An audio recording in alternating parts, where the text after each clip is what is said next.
January 17, 1945. Somewhere over the snow-choked forests of Bavaria, the sky burns.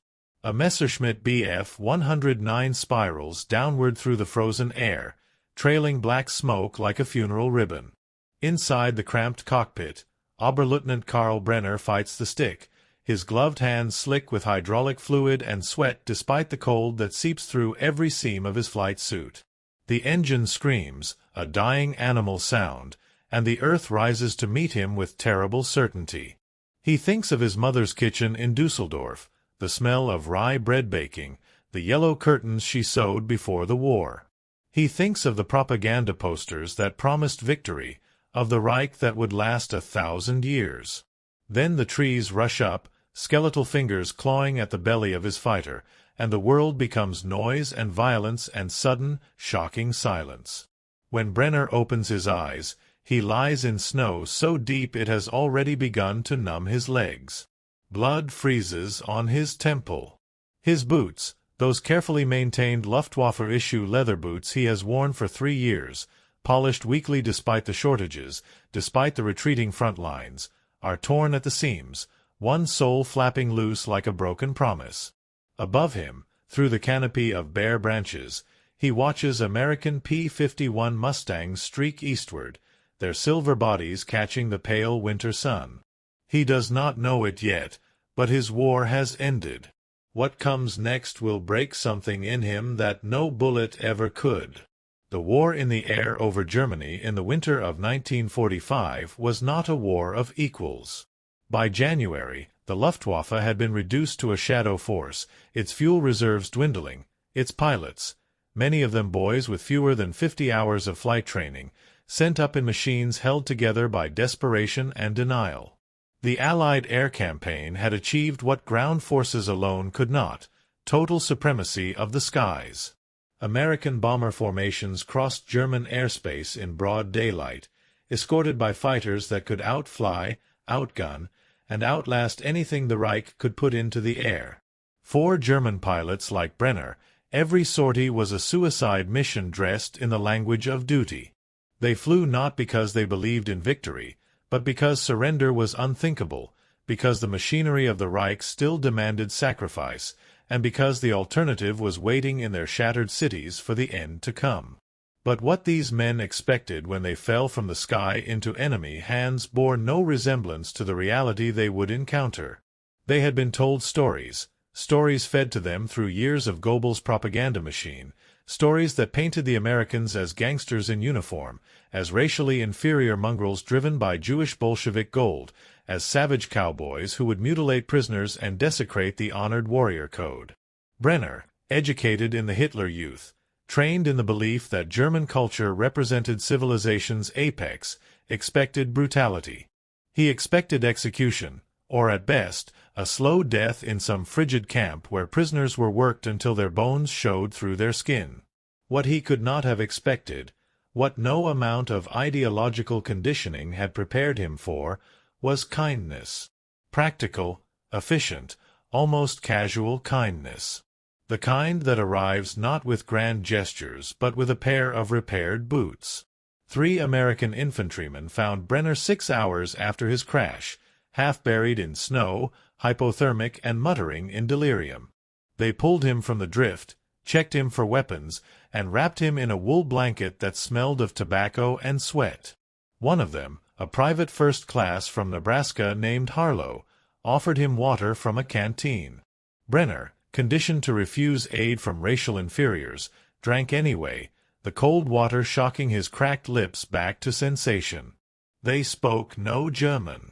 He spoke almost no English.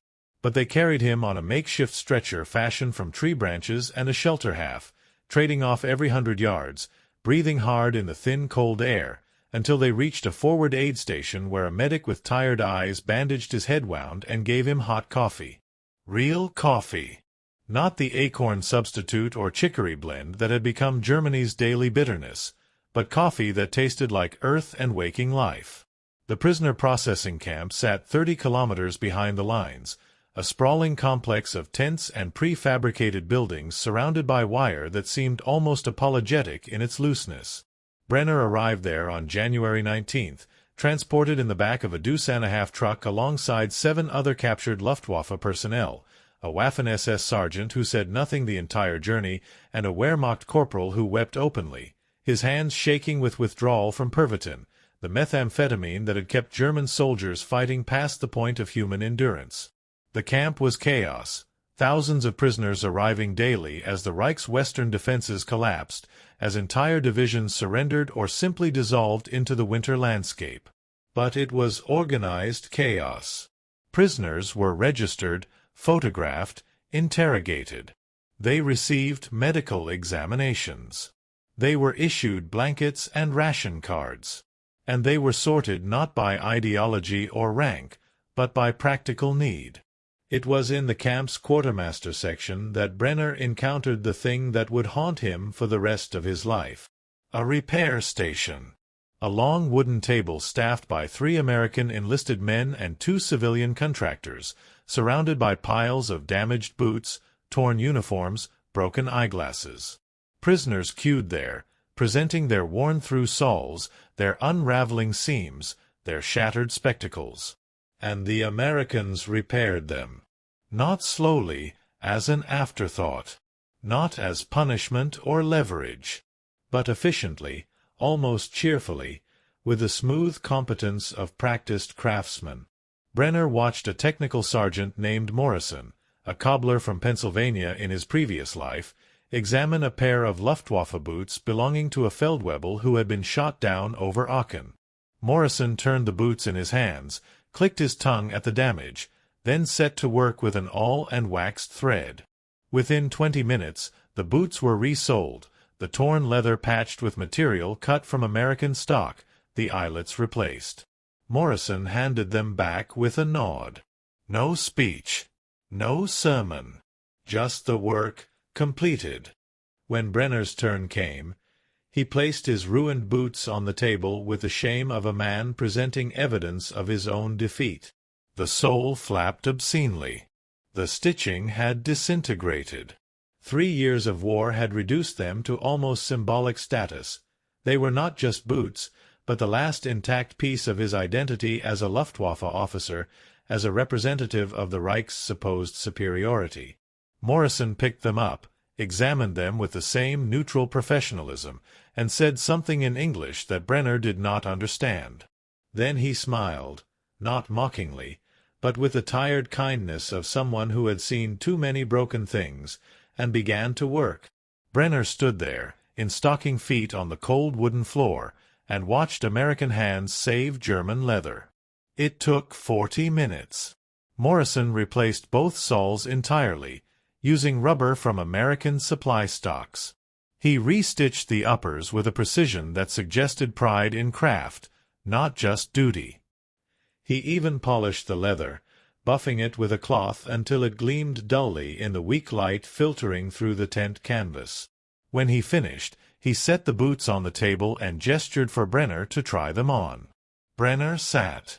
He pulled the boots onto his feet. They fit perfectly, better than they had in months, the new soles flexible and sturdy. He stood. He took a step. And something inside him, some carefully constructed ideological wall, cracked like ice over a thawing river. He wept. Not loudly. Not dramatically. But tears came, hot and shameful, running down his cheeks while American soldiers watched with expressions that ranged from embarrassment to sympathy to studied indifference. He tried to stop, tried to reassemble the mask of Prussian stoicism his training had drilled into him, but the tears came anyway, spilling out from some deep place where the truth had been locked away behind slogans and flags and the desperate need to believe that his suffering had meaning. An interpreter, a German-American corporal from Wisconsin, approached and asked if he was injured. Brenner shook his head. The interpreter waited, then said quietly in German, "It's just boots, friend. We fix everyone's boots." And that was the thing that broke him completely. Just boots. As if human dignity were a matter of simple maintenance. As if enemy and ally were temporary categories subordinate to the basic fact of cold feet and the practical solution of repair. This scene, multiplied across thousands of prisoner interactions, represented something more profound than Allied logistical efficiency or adherence to the Geneva Convention. It represented the collision between two fundamentally incompatible worldviews. The German military, forged in the fires of Prussian militarism and twisted by Nazi ideology, operated on principles of hierarchy, racial destiny, and the glorification of sacrifice. Compassion was weakness. The enemy was subhuman. Resources were allocated according to ideological purity and strategic value. By contrast, the American military, whatever its flaws, its segregation, its brutalities in combat, operated from a baseline assumption of material abundance and pragmatic egalitarianism. There were enough boots for everyone. Repair made more sense than discard. A prisoner with functional footwear was less likely to develop frostbite, which meant fewer medical resources expended, which meant greater efficiency. But beneath the efficiency was something else, something the German prisoners sensed but could not name. The assumption that human beings, regardless of the uniform they wore, possessed basic needs that deserved basic solutions. The records from prisoner of war camps in the European theater document this phenomenon with bureaucratic precision. Between December 1944 and May 1945, American forces captured approximately 1.8 million German prisoners. Quartermaster reports note that repair stations processed an average of 3,500 pairs of boots weekly at major camps, along with thousands of uniform repairs, eyeglass fixes, and equipment maintenance jobs. Medical records show that rates of frostbite and exposure-related illness among German prisoners in American custody were significantly lower than among their own troops still in the field. Interrogation transcripts, now declassified, repeatedly note prisoner shock at the quality and quantity of food, the availability of medical care, the functioning of camp amenities. One Luftwaffe pilot, shot down near Cologne in March 1945, told his interrogator, "We were told you were barbarians. But you have more food for your prisoners than we had for our combat troops. How is this possible? How was it possible?" The answer lay not in American moral superiority. The same nation that repaired German boots maintained Jim Crow in its southern states, interned Japanese Americans, and would soon drop atomic fire on civilian populations, but in the terrible arithmetic of industrial capacity. By 1945, the American economy was producing 40% of the world's total military output. American factories turned out a cargo ship every day, a bomber every hour, a tank every 10 minutes. The United States fed not only its own military but also supplied food to Britain, the Soviet Union, and liberated populations across Europe. This abundance was not an accident of geography or natural resources, but the product of a specific economic system that, whatever its inequalities and contradictions, generated surplus on a scale that previous civilizations had considered impossible. When German prisoners encountered this abundance, not in propaganda films or theoretical arguments, but in the physical reality of repaired boots and hot meals and warm barracks, they confronted evidence that invalidated everything they had been taught about the racial and ideological foundations of strength. Brenner, sitting in his barracks on his third night in captivity, ran his fingers over the new stitching on his boots. Around him, other prisoners engaged in the eternal captive's occupation.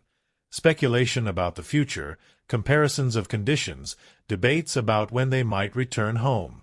A panzer crewman from Westphalia insisted that the camp food was better than anything he had eaten since 1943. A Fallschirmjäger, a paratrooper who had fought at Monte Cassino and in Normandy, noted that American guards carried more ammunition on their persons than entire German squads had been allocated at the end. Another pilot, younger than Brenner, asked the question that everyone was thinking but few would voice. If they can do this for us, for prisoners, what must their own soldiers receive? The silence that followed was heavy with implication. Because if the enemy could afford to repair the boots of captives, to feed them adequately, to house them in heated buildings while their own cities burned, then what did that say about the entire ideological structure that had demanded total war, total sacrifice, total commitment to a cause that now seemed less like destiny and more like delusion. The boots became, for Brenner and for thousands like him, a symbol that contained multitudes. They were evidence of material defeat, proof that Germany had been ground down not by superior will or racial destiny, but by the simple mathematics of production capacity. They were a challenge to the propaganda that had sustained the war effort. How could subhuman mongrels create such abundance while the master race scavenged scraps? But most disturbingly, they were an act of grace that demanded no gratitude, no conversion, no acknowledgement. Morrison the cobbler had not repaired those boots to win hearts and minds. He had repaired them because that was his job, because the system he served operated on the assumption that repair was preferable to waste, because American abundance allowed for the luxury of maintaining enemy equipment to standard. This casualness, this assumption of plenty, was more devastating than any propaganda film could have been. In the quiet hours, when the camp settled into the uneasy peace of captivity, some prisoners wrote letters that would never be sent, or journals that would be confiscated or lost in the chaos of post-war displacement.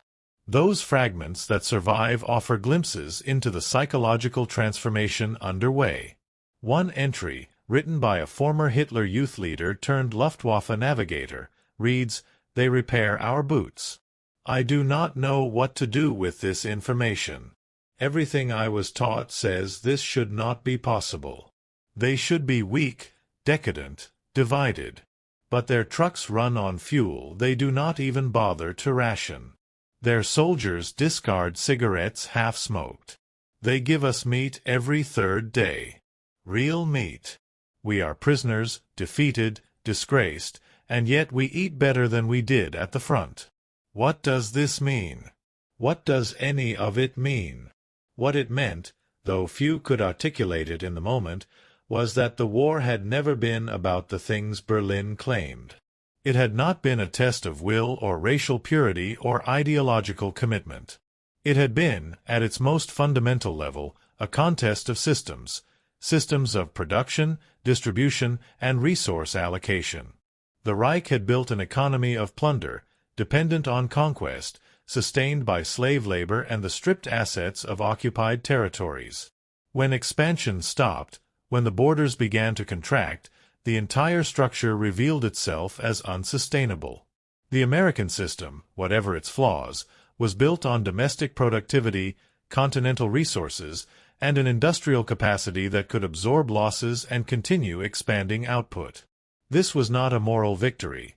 American abundance was built on stolen indigenous land, slave labor, and brutal exploitation of its working class, but it was a practical victory, and practical victories are the only kind that matter when boots wear through and the snow is deep. The transformation this engendered was not universal or immediate. Many prisoners clung to their ideological conditioning, insisting that American prosperity was temporary, built on Jewish finance, or that the real test would come when true Germans rebuilt after the war. Some convinced themselves that the boot repairs were a trick, a psychological operation designed to soften them for interrogation. Others accepted the material reality but walled it off from larger conclusions, treating it as an inexplicable anomaly rather than evidence of systemic difference. But for men like Brenner, men who had seen too much, lost too much, and survived past the point where denial was sustainable, the boots became an opening through which uncomfortable truths could enter. 3 weeks into his captivity, Brenner was selected for a work detail.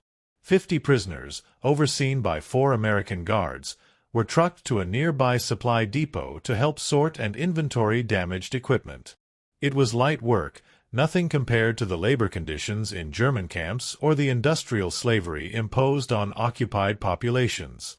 They worked 4 hours, received lunch, soup with actual vegetables, bread with butter, then worked another 3 hours before being trucked back to camp. During a water break, Brenner found himself working alongside the guard from Nebraska, the private first class named Harlow, who had been part of the patrol that found him in the snow. Harlow, attempting conversation through the language barrier, pointed to Brenner's boots and gave a thumbs up. Brenner, uncertain of the gesture's meaning but understanding its intent, nodded. Harlow pulled out a photograph from his pocket, a farmhouse on a prairie, a woman and 2 children standing in front. He said a word that Brenner understood, home. Then he pointed at Brenner and made a questioning gesture. Brenner had no photograph. His home was rubble. His family, he had no idea if they lived or if the bombing had taken them. He shook his head. Harlow's expression shifted to something like sympathy, and he offered Brenner a cigarette. American tobacco, harsh and plentiful. They smoked in silence, 2 men who had been trying to kill each other's comrades weeks before, sitting in the pale winter sun with sorted piles of salvageable equipment around them. Brenner looked at his boots, at the American stitching holding German leather together, and thought about the cobbler Morrison, who had never asked his name, who had performed his repair work with the same careful attention he might give to an American soldier's gear. He thought about the abundance that allowed such attention, the surplus that made repair more economical than replacement. And he thought about the alternative, the Germany he had served, where in the final months every resource was allocated to the front, where civilian populations starved so that soldiers could have bullets, where even the soldiers at the front went without boots because the factories had been bombed and the supply lines severed and the entire system had revealed itself as nothing more than organized consumption, burning through people and material until nothing remained but the idea of struggle itself, divorced from purpose or possibility. The epilogue to this story extends beyond Brenner's individual transformation, though his experience was representative. In the months and years after the war, millions of German prisoners and civilians encountered American abundance in various forms. Care packages from CARE and other relief organizations, the Marshall Plan's reconstruction aid, the basic law constitution that protected rights the Reich had annihilated. The economic miracle of post-war West Germany was built on American capital, American markets, and the adoption of American-influenced economic models.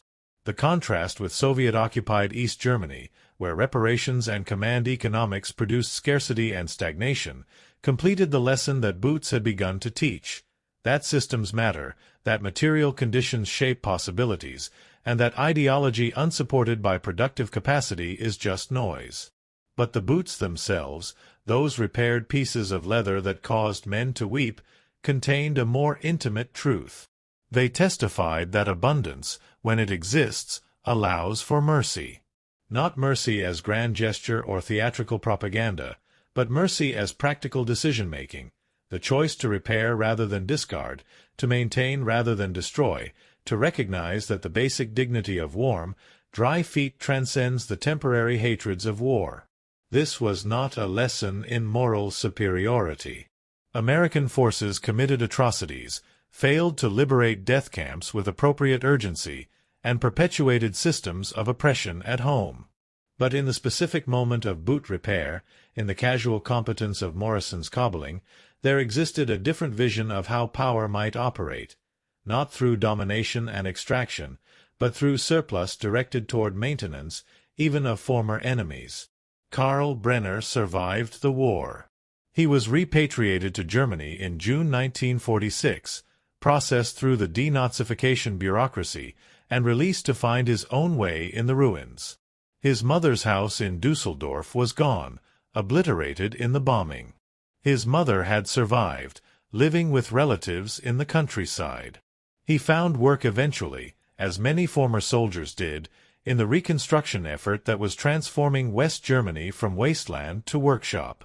He married in 1949, had children, became a grandfather. He lived an ordinary post-war life, unremarkable except for the fact that he had survived. But he kept those boots, the ones Morrison repaired, kept them in his closet long after they were too worn to wear, kept them as a talisman of the moment when his world inverted, when the categories of strong and weak, superior and inferior, victor and vanquished revealed themselves as less fixed than he had been taught. In 1963, during a visit to his daughter's school where she was preparing a report on the war, she asked him what he remembered most. He could have told her about the dogfights over the Reich, about the burning bombers and the fear of the P-51s, about the crash and the snow and the moment he thought he would die. Instead, he showed her the boots and said, "Americans repaired these. I was their enemy, and they repaired my boots. I did not understand this then. I am not certain I understand it now." What remains, decades after these events, is the question the boots pose. Not the comfortable question of good versus evil, not the simple narrative of democracy's inevitable triumph, but the harder question about what systems allow for grace, even the limited, transactional grace of boot repair. Because Morrison, the cobbler, was not acting from pure altruism. He was following regulations, maintaining efficiency, doing his assigned job. The system that employed him operated from assumptions about abundance, about the relationship between material surplus and organizational behavior, about the practical benefits of maintaining rather than destroying. These assumptions were not universal virtues but specific historical products of American industrial capitalism in its mid-century apex, a moment when the contradictions of that system were temporarily obscured by genuine productive power. That moment would not last. American abundance would prove less durable than it appeared in 1945, its foundations more contested, its sustainability more questionable.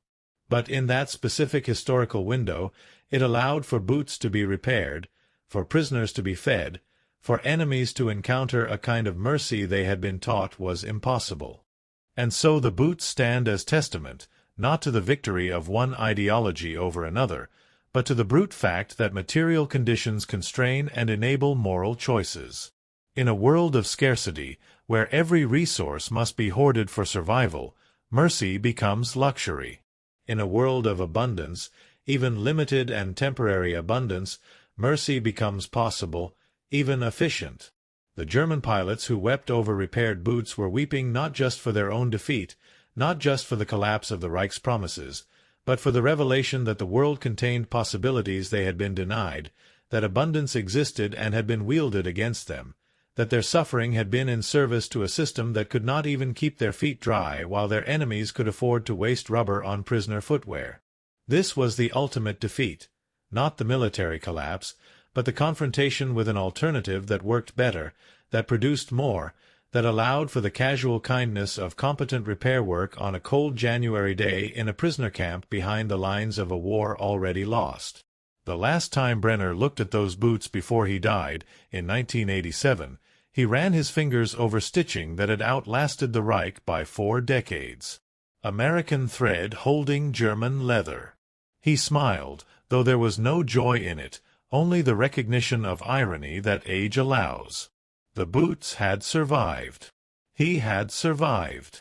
Germany had survived, transformed almost beyond recognition.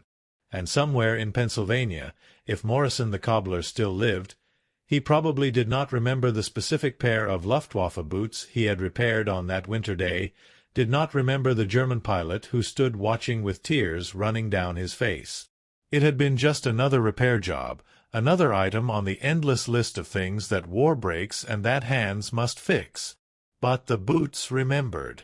And in their stitching, their patched leather, their enduring solidity, they carried forward a truth about power and mercy, about systems and individuals, about the ways that empires announce themselves not just through conquest but through the surplus that allows them to repair the boots of their enemies, to maintain dignity even in defeat, to suggest, however imperfectly, however compromised by their own contradictions, that abundance might make room for grace. This is what the German pilots learned, there in the prison camps of 1945, when American hands repaired their boots and made them weep. That the war had never been what Berlin claimed. That material reality mocks ideology. That surplus enables mercy. That the future belonged not to those who glorified sacrifice, but to those who could afford to waste rubber on enemy feet. It was a hard lesson, delivered in leather and thread, stitched into the fabric of defeat. And it testified to a truth larger than any nation or cause, that in the end, after the slogans fade and the flags burn and the 1,000-year Reich collapses into 12 years of ruin, we are left with simple things.